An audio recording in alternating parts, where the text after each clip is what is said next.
La inversión de la vida. Muchos soñamos con ella. Pocos logran las riquezas por casualidad, por estar en el lugar correcto, en el momento correcto.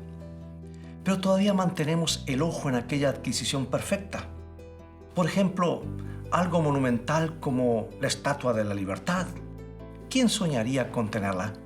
Pero ¿sabías que si hubieses estado en el lugar correcto y en el momento correcto, podrías haber reclamado la Estatua de la Libertad como tuya con un depósito de solo $100,000? También podrías haber alquilado la Casa Blanca con un contrato de 99 años por tan solo $100,000 por año. Y esto no es todo. A través de un buen contrato, podrías haber comprado el Big Ben de Londres por tan solo pocos miles de libras. Incluso el título de propiedad del Palacio Buckingham estaba disponible por 2,000 libras de pago inicial. Sí, la gran oportunidad de tu vida.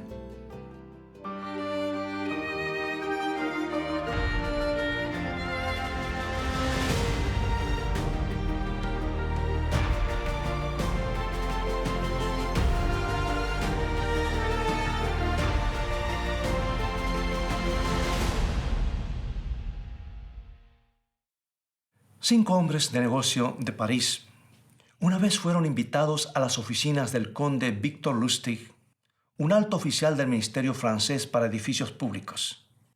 Iba a ser una reunión ultrasecreta, así que Lustig explicó que la Torre Eiffel estaba por ser derribada y el costo de mantenimiento era demasiado alto y el gobierno no consideraba práctica la preservación de esta estructura. Y Lustig les dijo a estos hombres, todos negociantes de chatarra, que habían sido seleccionados para someter propuestas en sobre cerrado para desmantelar la torre y que podrían esperar por lo menos 7,000 toneladas de acero de primera clase. Y cada uno pensó que esta podía ser la inversión de su vida. Las propuestas pronto llegaron a la oficina de Lustig. Al día siguiente, André Poisson fue informado que su oferta había sido aceptada. Este negociante que había hecho su fortuna solo era capaz de conseguir el dinero necesario en esa semana. Finalmente se concretó una reunión en un hotel de París. André llegó un poco curioso. ¿Por qué debían reunirse en un hotel en lugar del edificio del ministerio? Y Lustig entonces le explicó en forma general que era la costumbre para los oficiales encargados de los contratos del gobierno recibir cierta suma de dinero. Y André lo entendió inmediatamente. Y para poder hacer este negocio de su vida, un poco de mordida, coima o propina era necesaria. Obviamente nadie podía sugerir una transacción tal en una oficina del ministerio. Así que André, muy animado, le entregó el cheque de caja y además le dio cierta cantidad de dinero efectivo como propina y recibió el título de venta de parte de Lustig. La Torre de Eiffel era ahora suya. Por lo menos así lo pensó. En realidad, Victor Lustig no tenía nada que ver con el Ministerio de Edificios Públicos ni ningún otro ministerio. Pero era un gran artista. Toda la transacción se concretó en el aire y se quedó en el aire. Y cuando André descubrió que el gobierno francés no tenía la intención de desmantelar la Torre de Eiffel, su cheque ya había sido cobrado y Lustig había abandonado el país. A veces es difícil creer que alguien pudiera haber sido persuadido a comprar la Torre Eiffel. Pero cuando una inversión increíble se presenta, la gente a veces deja a un lado su sentido común. Muchas personas han sido persuadidas por fraudes similares a comprar la Estatua de la Libertad, o la Casa Blanca, o el Palacio de Buckingham, o el Big Ben de Londres, por $1,000, una oportunidad única. En la década de 1920, un escocés llamado Arturo Ferguson logró ubicarse en el lugar correcto, en el momento correcto, y defraudó a varios individuos ingenuos, haciéndolos creer que habían comprado cada una de esas estructuras. Todas esas inversiones increíbles se esfumaron en el aire. Todo el dinero en efectivo desapareció en las manos de Ferguson, el supernegociante.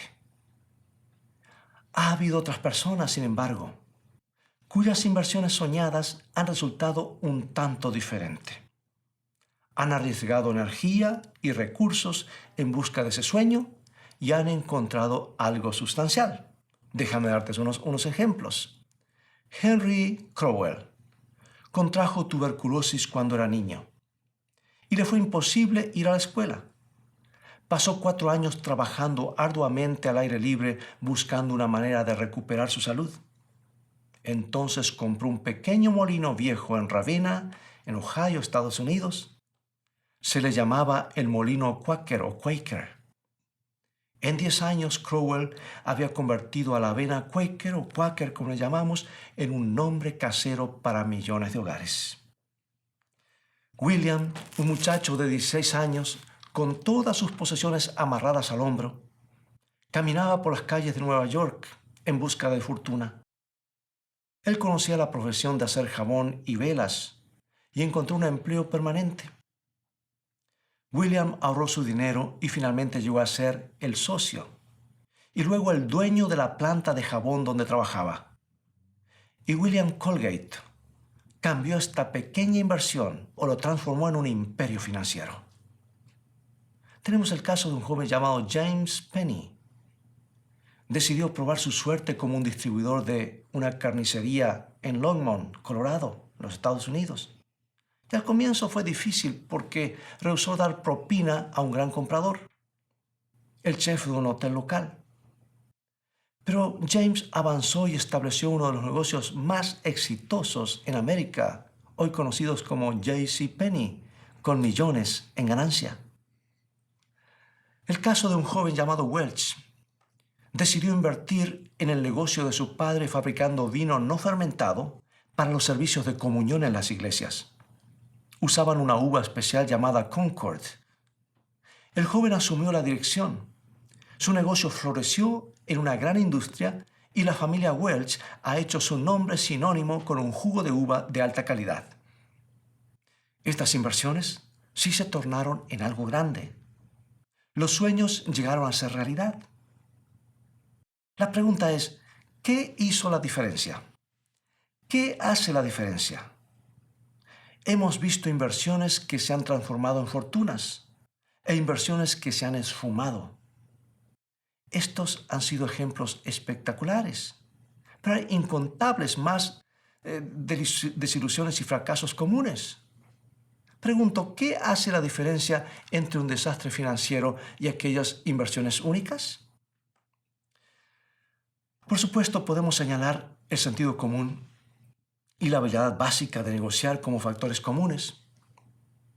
Algunas personas simplemente administran mejor el dinero que otras. Pero he descubierto una hebra interesante que une todas estas historias de éxito que hemos mencionado. Es un nexo común que tal vez ni sospechamos. Un tiempo antes que Henry Crowell comprara el molino Quaker, escuchó un sermón del famoso predicador Dwight Moody, que lo conmovió profundamente. Crowell entregó su vida a Cristo y oró. No puedo ser predicador, pero puedo ser un buen negociante. Dios, si me permites hacer dinero, lo voy a usar en tu servicio.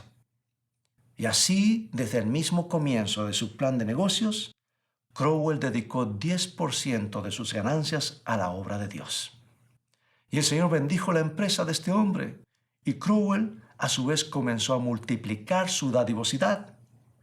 Y por más de 40 años el fundador de la avena Quaker dio el 60 al 70% de sus ganancias a causas cristianas. Cuando William Colgate se dirigía a la ciudad de Nueva York en busca de fortuna, se encontró con un buen capitán de un barco de canal que definió el éxito en los términos siguientes. Le dijo, sé un buen hombre, entrega tu corazón a Cristo, devuelve al Señor lo que le pertenece, haz un buen jabón, da un peso justo. Y Colgate, a quien reconocemos como le llamamos Colgate, recordó este consejo. Le dio a Dios una 10ª parte del primer dólar que recibió y para siempre después consideró cada 10 centavos de dólar como sagrados del Señor. Mientras el negocio de Colgate crecía, también crecía la generosidad de este hombre. Eventualmente él llegaría a dar más de la mitad de sus ganancias a la obra de Dios.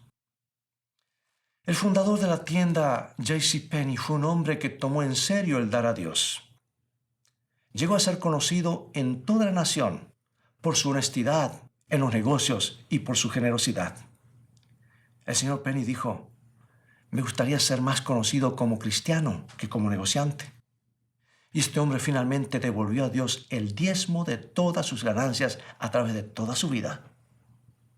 Aquel joven de la familia Welch, que comenzó a trabajar con las uvas Concord, había primero comenzado con una vocación totalmente diferente. Se había estado preparando para ir como misionero al África, pero al momento de sus últimos preparativos, descubrió que a su esposa no le sería posible soportar el clima por problemas de salud. Regresando a su hogar, se propuso trabajar arduamente e invertir sabiamente usando el dinero que hacía para proclamar el reino de Dios. Y eventualmente el señor Welch daría miles de dólares a las obras de las misiones. Para ser específico, estos hombres estaban unidos por algo que llamamos diezmar. Y antes de hacer sus inversiones de la vida, hicieron una inversión muy especial con Dios. Hay otros hombres famosos y nombres famosos que podríamos añadir a estos. Otros hombres que hicieron de la práctica de dar un fiel diezmo, o yo diría devolver un fiel diezmo, porque le pertenece a Dios, lo hicieron parte de su vida de negocios. Hershey. ¿Quién no ha probado alguna vez chocolate Hershey? Wrigley's. ¿Has mascado esa goma de mascar o chicle llamado? Woolworth, una tienda de departamentos gigantesca. Kraft. ¿Has probado productos Kraft? ¿O Heinz? Rockefeller, ¿te suena conocido ese nombre? Comenzó a dar el diezmo cuando ganaba $3.22 por semana. Baldwin, desde pianos hasta locomotoras, etc. Por supuesto, hay más aspectos de este principio de mayordomía que lo que podemos cubrir en este programa. En el curso bíblico que ofrecemos, tú podrás obtener, al ir al internet, vas a poder obtener más información y poder estudiar la palabra de Dios en profundidad acerca de este tema y ver cómo esas enseñanzas se vuelven prácticas en tu vida para bendición. Demos un vistazo más de cerca a este asunto del diezmo, que literalmente quiere decir una décima parte. Primero lo descubrimos en el Antiguo Testamento allá en Génesis. Vamos a nuestras Biblias, porque en el capítulo 14 de Génesis se describe un interesante encuentro entre Abraham, el padre del pueblo hebreo, y un rey llamado Melquisedec, a quien se lo llama el sacerdote del Dios Altísimo. Abraham acababa de recuperar sus bienes de sus enemigos, y este sacerdote le dio a Abraham una bendición especial, como dice Génesis 14:20. Bendito sea el Dios Altísimo, que entregó tus enemigos en tu mano, y le dio a Abraham el diezmo de todo. Aquí encontramos al patriarca Abraham agradecido y consagrando a Dios, a través del sacerdote, un décimo de lo que había ganado. Jacob, el nieto de Abraham, decidió continuar con esta tradición en un momento crítico de su vida. Había tenido un encuentro con el Dios de sus padres de una manera espectacular. Yaciendo solo en el desierto, lejos de su hogar, Jacob había tenido una visión de ángeles descendiendo y ascendiendo por una escalera hacia el cielo. Sintió la certeza de que Dios todavía estaba interesado en él. Así que este joven decidió aceptar al Dios del cielo como su Señor. Y como parte de su resolución, dijo lo que está registrado en Génesis 28:22. Y esta piedra que he puesto por señal será casa de Dios, y de todo lo que me dieres, el diezmo apartaré para ti. Más tarde esta práctica del diezmo llegó a ser una señal de entrega entre todos aquellos que claman al Dios del cielo. Porque si Dios realmente va a ser el Señor de tu vida, la mejor manera de demostrarlo y experimentarlo es dedicarle el primer diezmo de lo recibido. En el libro de Deuteronomio capítulo 14, versículo 22, se nos recuerda claramente lo siguiente: indefectiblemente diezmarás todo el producto del grano que rindiere tu campo cada año. En el mundo agrícola de los hebreos, el diezmo significaba los primeros frutos de cada cosecha. La 10ª parte era santo al Señor, dice la Escritura. Era apartada para Él. No consideraban esto una ofrenda, sino como algo que ya pertenecía a Dios. Y en el último libro del Antiguo Testamento, sugiere que el diezmo debe continuar, y esa práctica debe continuar para reafirmar así el señorío de Dios sobre nosotros y también de recibir sus bendiciones.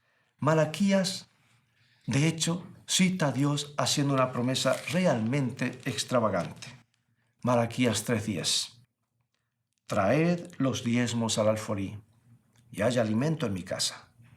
Y probadme ahora en esto, dice Jehová de los ejércitos, si no os abriré los cielos, y derramaré sobre vosotros bendición hasta que sobreabunde.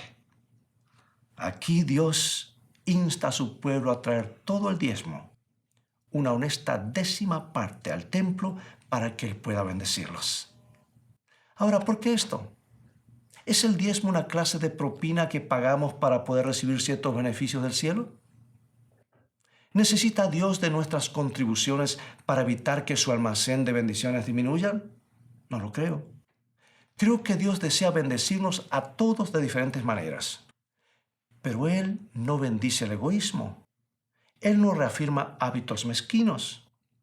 Nuestro Dios sobre todo desea que experimentemos el gozo de la generosidad. Y de esta manera ha prometido recompensar la generosidad. Es por eso que Él anima y dice: probadme ahora en esto. Traed todo el diezmo honesto y ved si no me encargo de tus necesidades. Y aún te bendigo abundantemente. Personas como Colgate, Welch y Woolworth aceptaron el desafío de Dios. Y de hecho encontraron que las ventanas de los cielos fueron abiertas. Encontraron que el diezmar, en realidad, fue la gran inversión de su vida. Pero aquí es donde debemos ser cuidadosos. Recuerda que es la generosidad lo que Dios trata de enfatizar. Porque a veces nosotros usamos malas promesas de las Escrituras y empezamos a dar para obtener, o sea, por conveniencia. Invertimos nuestro 10% solamente para recibir un beneficio mayor. ¿Y sabes que eso destruye todo el propósito de Dios al bendecirnos? Destruye la generosidad que Él quiere desarrollar en cada uno de nosotros. Así que debemos dar simplemente por dar. Y al apartar una 10ª de nuestras ganancias, afirmamos el señorío de Dios en nuestras vidas. Él es primero en todas las cosas. Entonces nos preguntamos, ¿cómo evitaron estos hombres de éxito caer en la trampa de dar solo para recibir? Simplemente dieron más. William Colgate primero dedicó el 10% de sus ganancias, luego el 20%, luego el 30% y más tarde el 40% y llegó a dar hasta el 50%. Mientras Colgate experimentó más y más la generosidad de Dios, él mismo se transformó en más generoso. Dios pudo confiarle una abundante prosperidad. Lo mismo ocurrió con Crowell, fundador de la avena Quaker. Y eventualmente le fue posible dar hasta el 70% de sus ganancias a la causa de Dios. Estos hombres no permitieron que el dinero llegara a ser un fin en sí mismo. Crecieron en generosidad y así evitaron la trampa común de la avaricia y el egoísmo. Ahora, por supuesto, muy pocos de nosotros podremos dar entre el 50 y el 70% de nuestro sueldo y todavía sostener a nuestras familias. No todos somos llamados a ser filántropos ricos, pero todos somos llamados al gozo de la generosidad. Y la generosidad comienza con cosas pequeñas. La generosidad, de hecho, muchas veces comienza con la pobreza. Estos hombres de éxito, de los cuales hemos hablado, no comenzaron a diezmar después de haber establecido sus negocios o después de haber hecho su primer millón. No. Ellos comenzaron con el primer dinero que ganaron con el sudor de sus frentes. Probaron a Dios, aun cuando su futuro parecía incierto. El diezmo nos ayuda a escapar de uno de los problemas espirituales más grandes de hoy, la tiranía del materialismo. Y al dar de nuestras ganancias primero a Dios, declaramos que el dinero y las cosas no nos van a gobernar. Nuestros valores no van a limitarse a la cantidad correcta de mercancía. El diezmo declara que solamente Dios va a reinar sobre nosotros, sobre cada una de las áreas de nuestras vidas. Ocurrió hace muchos años, varias décadas, pero Dios es el mismo ayer, hoy y por los siglos. Y cosas como estas aún siguen ocurriendo hoy. Corría el año 1929, cuando el pastor Carl Hines estaba teniendo una serie evangelística en Nueva York. A esas reuniones asistió una ancianita que fue presentada al pastor como Miss Clancy. Después de predicar 2 sermones sobre mayordomía, la anciana pidió hablar con el pastor. Le dijo: sus sermones sobre el diezmo me dejan perpleja y quiero saber si lo que Dios pide se aplica a mí, preguntó. Por supuesto que sí, le respondió el pastor. Oh, pastor, déjeme explicarle, continuó la anciana. Vivo sola en los Estados Unidos. Tengo solamente una sobrina y su esposo que viven en Bridgeport, Connecticut. Y lo único que tengo es lo que ellos me envían cada semana. ¿Y cuánto le envían?, preguntó el pastor. $6. ¿Y cuánto paga de renta o alquiler? $4.50. ¿Quiere usted decir que tiene que arreglárselas con unos 50 para comida, ropa y todo lo demás? Así es, pastor. Dios me ha bendecido y todo va bien, pero ahora usted me dice que tengo que devolver el diezmo. ¿Sabe cuánto me quedaría? 90 centavos. Y esta fue una de esas preguntas difíciles para el pastor. Y él estuvo tentado a decirle: no se preocupe, Dios entenderá. Pero luego se puso a pensar: ¿quién soy yo para hacer a un lado los mandatos de Dios? Hermana Clancy le dijo: todo lo que puedo decirle es: siga el consejo de Dios. El resto ya es problema de Él. Y el Dios de lo imposible hará lo imposible. Así que el próximo sábado ella trajo los 60 centavos de diezmo. ¿Cómo le va?, le preguntó el pastor. Muy bien, muy bien. ¿Sabe, pastor? Algo extraño está pasando. Los vecinos esta semana han estado haciendo cosas extrañas. Me han traído papas, mantequilla, crema, pan y aún un pastel, una torta, pastor. ¿Sabe? Estoy viviendo mucho mejor ahora con mis 90 centavos que lo estaba con mi 1.50 antes de dar el diezmo. Pasaron 3 meses. En esos tiempos las campañas de evangelismo eran muy largas, 3 a 4 meses. Y Miss Clancy andaba frente a la oficina pastoral. Ella tenía un buen sentido del humor. Pastor, usted está frente a una persona rica, así que por favor presente el debido respeto. Seguía caminando frente a la oficina, así que el pastor le dijo: ¿tendría la bondad de sentarse y explicarme lo que le ocurre, hermana Clancy? Ah, pastor, mi sobrina me envió una carta con $10. Dice que ha recibido un aumento en su salario y que me enviará 10 semanales. Pastor, ¿sabe lo que eso significa? Después de devolver mi diezmo de $1 y mi renta de $4.50, me quedan $4.50. ¿Sabe cuántas veces más es eso que 90 centavos? Como 5 veces más. Dios ha abierto las ventanas de los cielos y me ha bendecido. Y luego agregó algo que el pastor nunca se le borró al pastor. Ella dijo: si usted me hubiese aconsejado no devolver el diezmo, me habría privado de todas estas bendiciones. Y así es contigo y conmigo, hermano y hermana. Puede ser que por años te has estado privando de las bendiciones del cielo. Todo lo que puedo decirte es: prueba a Dios. Él no falla. Te lo digo por experiencia. Y cuando comiences a hacerlo, exclamarás: ¿por qué esperé tantos años privándome de tantas bendiciones, no solo a mí, sino a los que me rodean? Yo espero que cada uno de nosotros podamos hacer esta declaración. Que hagamos del Señor Jesucristo lo primero y lo mejor en todo. Somos llamados a compartir en la generosidad de Dios. Aquel que es abundantemente generoso anhela que nosotros seamos generosos también. Pregunto, ¿cuánto dio el cielo? El 100%.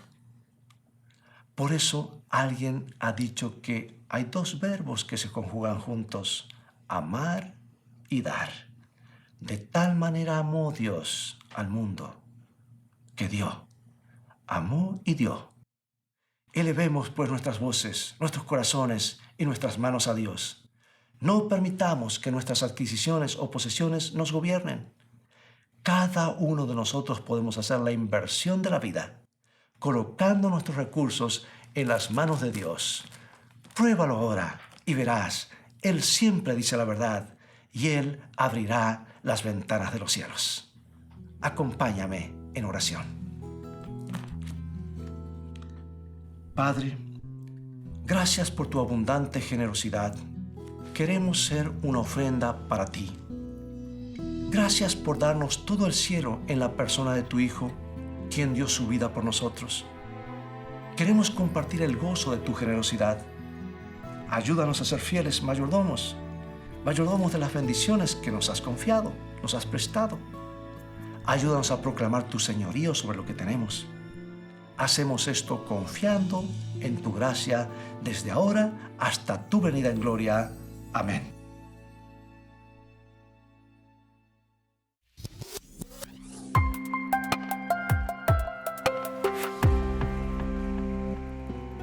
Querido amigo y amiga, hoy te quiero presentar el nuevo curso bíblico Un futuro con esperanza. Un conjunto de 24 señaladores con preciosas lecciones de la palabra de Dios que conmoverán tu corazón. Un futuro con esperanza te permitirá captar con facilidad las maravillosas enseñanzas de nuestro Señor Jesucristo y profundizar en alguna de las profecías dadas por Dios en las Sagradas Escrituras. Cada señalador contiene un tema individual, con preguntas y textos de referencia para aclarar tus inquietudes. Será un apoyo en tu estudio personal o a la hora de dar un estudio bíblico. Adquiérelo hoy en la tienda de escritoestá.org y recuerda, Dios nos ha prometido un futuro con esperanza. Sí vale la pena ser fiel a Dios y te invito a entrar en un pacto con Él hoy mismo. Pronto regresará Jesús y dirá lo que dice Salmo: juntadme mis santos, los que hicieron conmigo pacto con sacrificio. Dios permita que esa pueda ser tu experiencia al final. Y es todo el tiempo que tenemos por hoy. Ha llegado el momento de despedirnos.